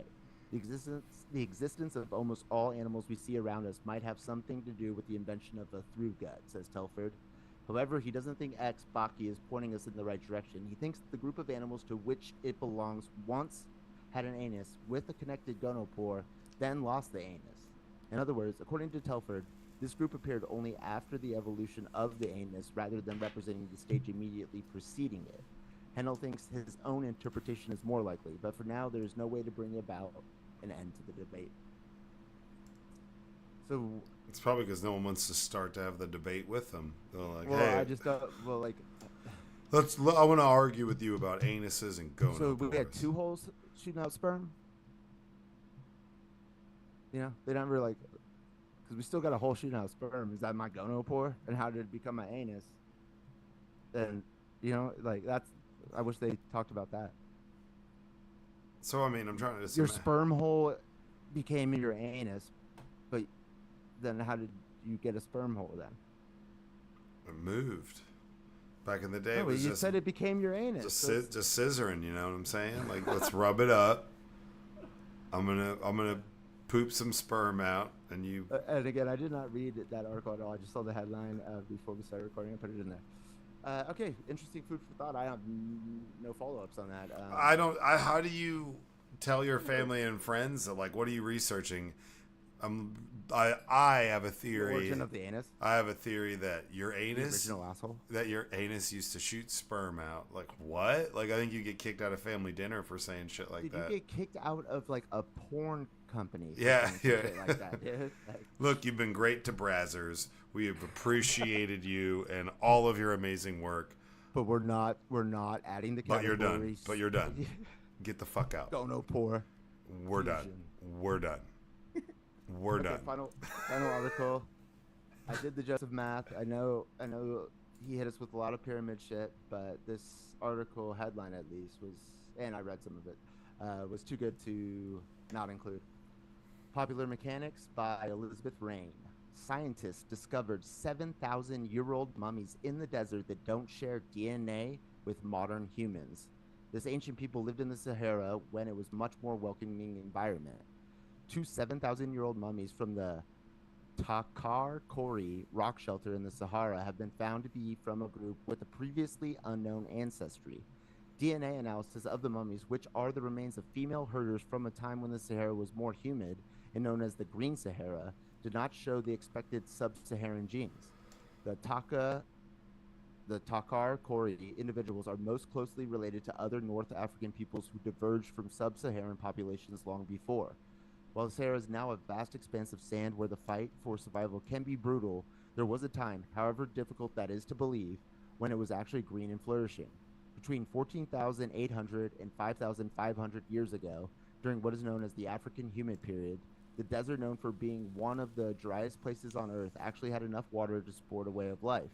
Back then, it was a savanna that early human populations settled in to take advantage of the favorable farming conditions.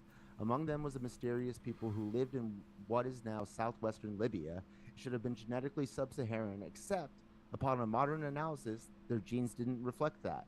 Led by archaeologist Nada Salem from the Max Planck Institute of Evolutionary Anthropology, a team of researchers analyzed the genes of two 7,000-year-old naturally preserved mummies of Neolithic female herders from the Takar Kori rock shelter.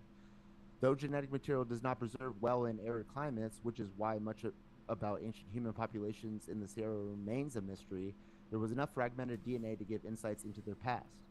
The majority of the Takar Kori individuals' ancestry stems from a previously unknown North African genetic lineage that diverged from sub-Saharan Africa lineages around the same time as present-day humans outside Africa, and remained isolated throughout most of its existence, they said in a study recently published in Nature.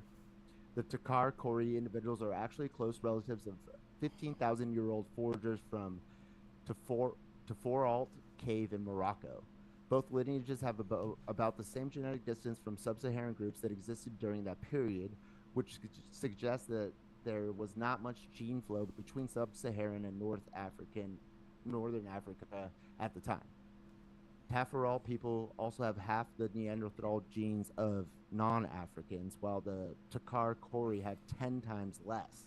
What is strange is that they will have more Neanderthal DNA than other sub-Saharan peoples who were around at that time. While the Takar Kori apparently had less contact with Neanderthals than the Taforalt, they must have somehow had more contact with than other groups in their region. And there are also traces of evidence for admixture with farmers from the Levant. Otherwise, the genes of the Takar Kori revealed them to have been mostly isolated. They were genetically close to the northwestern African foragers, such as the Taforalt, but otherwise distinct from the sub-Saharan populations. This could only mean that there was not much genetic exchange in the Green Sahara during the African humid period. It used to be thought that the farming practices spread through the region by migrations. Salem's team has another explanation. Our findings suggest that the pastoralism spread through the cultural diffusion into a deeply divergent, isolated North African lineage that had probably been widespread in northern Africa during the late Pleistocene epoch, they said in the same study. It seems the farming spread through the exchange of practices between cultures rather than admixture resulting from migrations. The Takar Kori are thought to have inherited their genes from a hunter-gatherer group that was around during a period before animals were domesticated and farming began. Despite being hunter-gatherers, the ancestors of the Takar Kori made advances in the manufacture of pottery, baskets, and tools made of wood and bone. They also stayed in one place for longer periods of time. The reason that the Takar Kori stayed isolated probably has to do with the diversity of the environments in the Green Sahara. These range from lakes and wetlands to woodlands to grasslands, savannas, and even mountains. Such differences in habitats were barriers to interaction between human populations. And then final paragraph, somewhere in the sands of the Sahara and the sands of time, there might be hidden mummies or artifacts waiting to tell us more about what life was like in the desert before it dried out.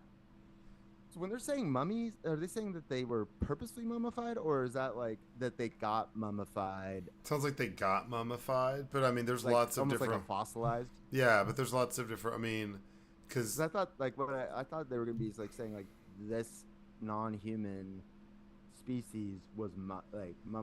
well, they find people as that a are ritual. like mummified, that are like on the side of frozen mountains, all sorts of stuff. So mummified. Right. So that is a word now, that you would the use. mummification process is Right. something that is like when we think mummy, we think mummification, we think ancient Egypt. Okay, I'm putting your heart in a jar, taking everything out, taking your brain through your nose, preparing. That's like a religious ceremony and a religious practice. But mummification happens all the time. It's like petrified wood.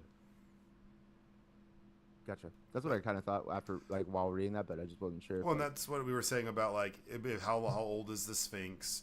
How old is some of this stuff? If there's water erosion on these things, they would have been built and existed in a time whenever there was actually water there, which would throw the whole entire fucking timeline off. There's so much mystery about it because it wasn't just some big vast desert. It is now, but it wasn't before.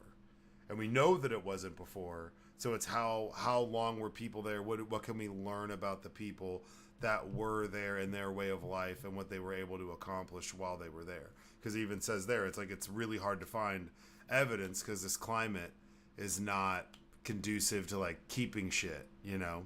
Like it's Nowadays, not. Nowadays it's not there. Like for the past 5,000 years.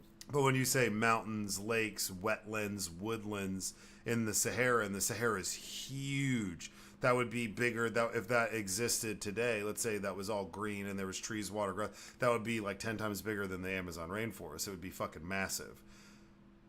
Because the Sahara is huge. So you think about like, and yes, though that would be, there would be isolation from these different societies. There would be pockets of them. They wouldn't necessarily intermingle as much as we'd like to think they would, or you would assume. Neanderthals apparently getting their fuck on everywhere, dude. Well, Neanderthals were fucking everywhere. I mean, they were fighting to survive at that point. I mean, they were, you know, short, stumpy. I mean, look at Marjorie Taylor Greene. I mean, Science says that Neanderthals and humans should not be able to reproduce however they did.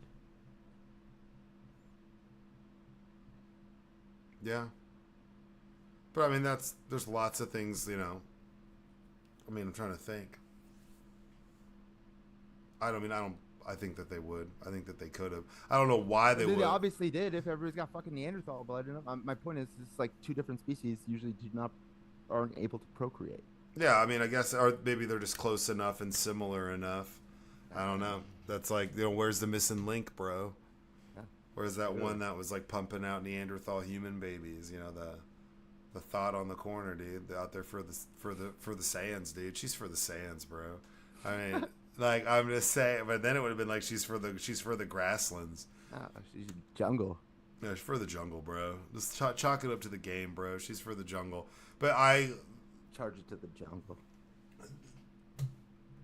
I think that in the next like 20 years, we're gonna find out some crazy shit about just that period of time, or have a better understanding about what we already know, and it'll put it in context. And I think what we think is the beginning of the timeline is way closer to the end of that timeline.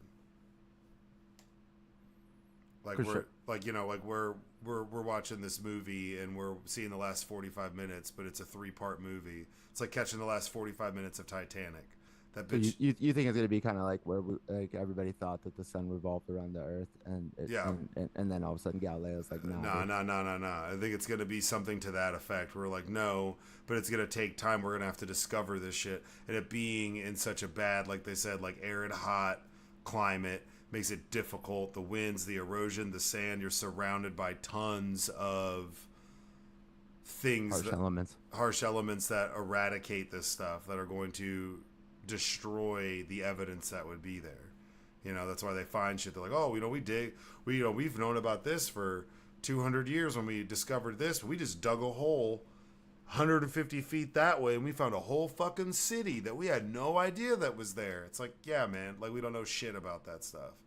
And I think that there'd be pockets where it's not as advanced, because if it's a combination of Homo sapiens and Neanderthals and they're meeting, that's back. That's like so far back. That means that like current Egypt would be like what we view as Egyptian times, like Cleopatra and shit, would be like way like so far past that. We were like, you know, they're saying almost 15,000 years. That's insane. 15,000 years totally shakes up everything. That changes the way you view that on the spectrum of time, for sure. There you have it, y'all. And remember, whether you're in ancient Egypt, in a jungle, in a desert, you can always, just like soccer, no matter where you are, no barrier of entry, meditate, bitches. That was it? Huh. Make sure y'all like, follow, subscribe. We appreciate y'all hanging out. 2 hours. Okay, well, more like hour 45, but, you know, appreciate y'all checking us out. Please leave comment, review, subscribe, whatever. We really, really appreciate you guys checking us out and listening to us. We haven't had any new countries drop in. So please check us out. Share it with your friends. That's one of my favorite things when you're like, hey, man. We're at 60 countries. You know why? Because I thought I was saying 58, but I did some more analysis, like on the website of Spotify has like more details. The UK, only second to Germany as far as our international audience. Turns out the UK it's England, Scotland, and Wales, and we have people in each one of those countries. So if you count it like that, we're at 60. There you go. Boom. EU for you. No, but remember, like, follow, subscribe. Oh, I know. I'm just saying. I'm just throwing it out there. I'm lumping them together. No, but like, follow, subscribe. As always, be good, be safe, stay out of trouble. We really appreciate y'all. And as always, go fuck yourselves. Recording stopped.